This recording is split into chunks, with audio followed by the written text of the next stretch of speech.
নমস্কার বন্ধুরা, রুনিয়ের মম কিচেনে আপনাদের স্বাগত। আশা করি সবাই ভালো আছেন। আজ আমি আপনাদের সঙ্গে শেয়ার করব চিড়ে দিয়ে তৈরি করে নেওয়া ভীষণই হেলদি ও টেস্টি একটি টিফিনের রেসিপি। আজকে আমি আপনাদেরকে বানিয়ে দেখাবো ঝরঝরে টমেটো পোহা রেসিপি। সকালে ব্রেকফাস্টের জন্য হোক বা স্কুল কলেজ অফিসের টিফিনের জন্য খুব সহজেই ও অল্প সময়ের মধ্যেই এই রেসিপিটাকে আপনারা বানিয়ে নিতে পারেন। আশা করব আজকের এই টমেটো পোহা রেসিপি আপনাদের ভালো লাগবে। যদি ভিডিওটা ভালো লাগে তবে অবশ্যই কিন্তু একটা লাইক করবেন। তো চলুন দেখে নেওয়া যাক আজকের এই রেসিপি। টমেটো পোহা বানানোর জন্য নিয়েছি দুটো মিডিয়াম সাইজের টমেটো আর এক বাটি চিড়ে। এখানে আমি মিডিয়াম সাইজের চিড়েটা নিয়েছি। চেষ্টা করবেন এই মিডিয়াম সাইজের চিড়ে দিয়েই রেসিপিটাকে বানিয়ে নেওয়ার। প্রথমে আগে চিড়েটাকে নিয়ে নেব একটি বড় ছাঁকনির মধ্যে। এরপর বেশ কয়েকবার ভালো করে জল পাল্টে পাল্টে এই চিড়েগুলোকে ধুয়ে নেব। যেহেতু মিডিয়াম সাইজের চিড়েটাকে নিয়েছি, এইভাবে জল পাল্টে পাল্টে ধুয়ে নিতে নিতেই দেখবেন খুব সুন্দরভাবে চিড়েটা কিন্তু ভেজে যাবে।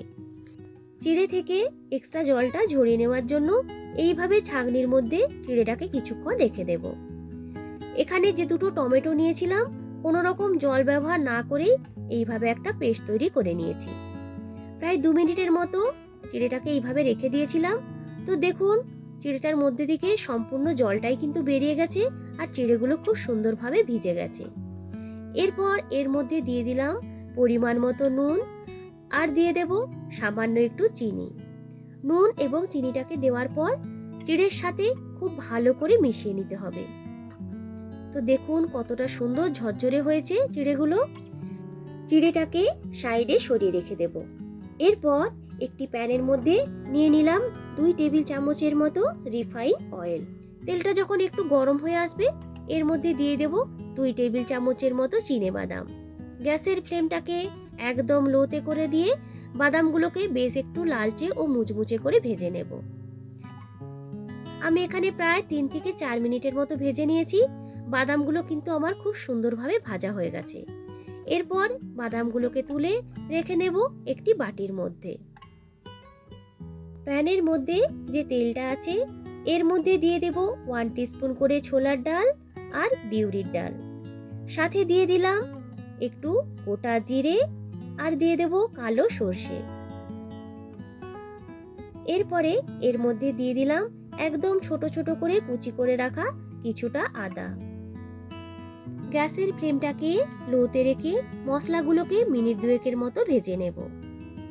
তো দেখুন মশলাটা আমার ভাজা হয়ে গেছে। এর মধ্যে এরপর দিয়ে দিচ্ছি খুব সামান্য পরিমাণ একটু হিং আর দিচ্ছি ছোট ছোট করে কেটে রাখা একটা মিডিয়াম সাইজের পেঁয়াজ। যারা হিং পছন্দ করেন না তারা স্কিপ করতে পারেন। দিয়ে দিচ্ছি কয়েকটা কারি পাতা আর ঝালের জন্য আমি এখানে নিয়েছি একটা লঙ্কা। ঝালের পরিমাণটা আপনারা আপনাদের প্রয়োজন মতো কম বেশিও করে নিতে পারেন। এরপর পেঁয়াজগুলোকে বেশ একটু নরম করে ভেজে নেব। আরও প্রায় 2 থেকে 3 মিনিটের মতো পেঁয়াজগুলোকে ভেজে নিয়েছি। তো দেখুন পেঁয়াজটা কিন্তু অনেকটাই নরম হয়ে এসেছে। এরপরে এর মধ্যে দিয়ে দেব তৈরি করে রাখা টমেটোর পেস্টটাকে।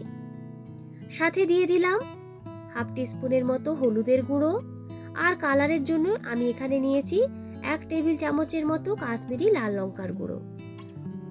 যে জারটাতে টমেটোর পেস্ট করেছিলাম সেই মিক্সির জারটা ধুয়ে কিছুটা জল দিয়ে দিলাম ওই মশলাটির মধ্যে। এই সময় গ্যাসের ফ্লেমটাকে একদম কিন্তু লোতে রাখতে হবে। সমস্ত উপকরণ দিয়ে ভালো করে এইভাবে একটু কষিয়ে নিতে হবে। আমি আরো প্রায় 2 মিনিটের মতো মশলাটিকে কষিয়ে নিয়েছি। তো দেখুন মশলাটা কিন্তু অনেকটাই শুকনো শুকনো হয়ে এসেছে। এর মধ্যে দিয়ে দেব স্বাদ মতো একটু নুন। নুনটাকে দেওয়ার পর আরো মিনিট 2 মতো ভালো করে মশলাটিকে কষে নেব। তো দেখুন মশলাটা আমার কষানো হয়ে গেছে। মশলার চারিদিক থেকে তেলটা কিন্তু ছাড়তেও শুরু করে দিয়েছে। এই সময় ওই মশলার মধ্যে দিয়ে দেব জল ঝরিয়ে রাখা চিড়েগুলোকে। গ্যাসের ফ্লেমটাকে কিন্তু এখানে লোতেই রাখতে হবে। চিড়েগুলোকে মশলার সাথে খুব ভালো করে মিশিয়ে নিতে হবে। তো দেখুন আমি এখানে চিড়েগুলোকে কিন্তু খুব ভালো করে মশলার সাথে মিশিয়ে নিয়েছি। এর মধ্যে এক এক করে দিয়ে দিলাম ভাজা চিনেবাদাম ওপর থেকে দিয়ে দেব কিছুটা ধনেপাতা কুচি আর দিয়ে দিলাম সামান্য পরিমাণ একটু লেবুর রস। সমস্ত কিছুকে ভালো করে মিশিয়ে নিলেই কিন্তু তৈরি হয়ে যাবে আজকের এই হেলদি ও টেস্টি টমেটো পোহা রেসিপি। সকালে ব্রেকফাস্ট বা স্কুল কলেজ অফিসের টিফিনের জন্য আপনারা কিন্তু খুব সহজেই ও অল্প সময়ের মধ্যেই এই রেসিপিটাকে বানিয়ে নিতে পারেন। তো দেখুন কতটা ঝরঝরে তৈরি হয়েছে, আর এই টমেটো পোহাটা খেতে কিন্তু ভীষণই টেস্টি হয়। তো বন্ধুরা, আজকের আমার এই টমেটো পোহা রেসিপি আপনাদের কেমন লাগলো অবশ্যই কিন্তু কমেন্ট করে আমাকে জানাবেন। যদি রেসিপিটা ভালো লাগে একটা লাইক ও শেয়ার করারও অনুরোধ রাখলাম। আমার চ্যানেলে নতুন বন্ধু হয়ে থাকলে অনুরোধ রইল চ্যানেলটিকে সাবস্ক্রাইব করে আমার সাথে থাকার জন্য। ওপর থেকে সামান্য একটু ধনেপাতা কুচি ও একটু ভাজা চিনেবাদাম দিয়ে গার্নিশ করে নিয়েছি আজকের এই টমেটো পোহা রেসিপিটাকে। এই রেসিপিটাকে যতটা তাড়াতাড়ি বানিয়ে নেওয়া যায় খেতে হয় কিন্তু ততটাই টেস্টি। একবার এইভাবে বানিয়ে নিয়ে দেখবেন। পুরনো বন্ধুদেরকে অসংখ্য ধন্যবাদ জানিয়ে আবারও হাজির হব নতুন কোনো দিন নতুন কোনো রেসিপির ভিডিও নিয়ে। ভালো থাকবেন, সুস্থ থাকবেন সবাই। আজকের মতো টাটা।